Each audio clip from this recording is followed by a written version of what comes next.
Moscow has been trying to actively influence the political situation in Africa for the past few decades. The Soviet Union used the continent to expand the communist camp, while Putin's Russia has used it for cheap resources and political benefits. This latter has become especially important for the Kremlin since the beginning of Russia's full-scale invasion of Ukraine. After all, Africa is a quarter of the United Nations vote. Therefore, Moscow actively looks for the support of the states in the region, and in some cases, such as South Africa, it finds it.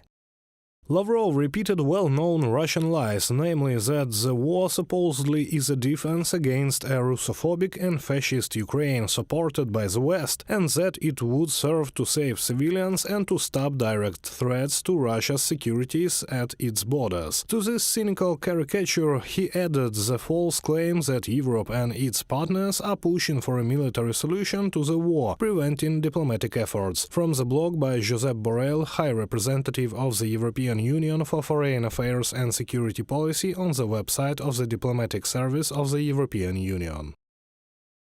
However, Moscow is far from succeeding everywhere. This became especially evident during Sergei Lavrov's previous tour. At that time, two countries refused to host the Russian minister. This was stated by the head of the Ukrainian diplomacy, Dmytro Kuleba. He did not say which countries he was referring to. However, it is known that the planned visit to Botswana did not take place for some reason. In addition, Ghana and Mauritania are extremely unhappy with the activities of the odious Wagner private military company in the region. All this points to the decline of Moscow's influence on the continent.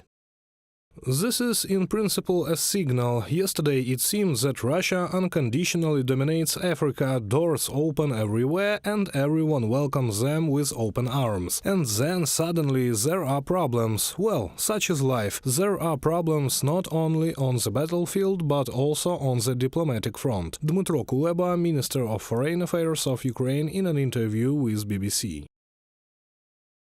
In its attempts to gain international support, Moscow is not afraid to use even the lowest methods. For example, because of deliberate delays in ship inspections, the grain corridor from Ukraine delivered a quarter of the planned food supplies to the needy countries, and the Kremlin is trying to shift the blame for this to Ukraine. BBC investigators discovered a massive PR campaign to discredit Kiev in French-speaking African countries. By the way, in addition to Lavrov, Alexander Lukashenko also went to the continent. He presented a tractor to the president of Zimbabwe. According to experts, Russia needs all this just to maintain the illusion of leadership.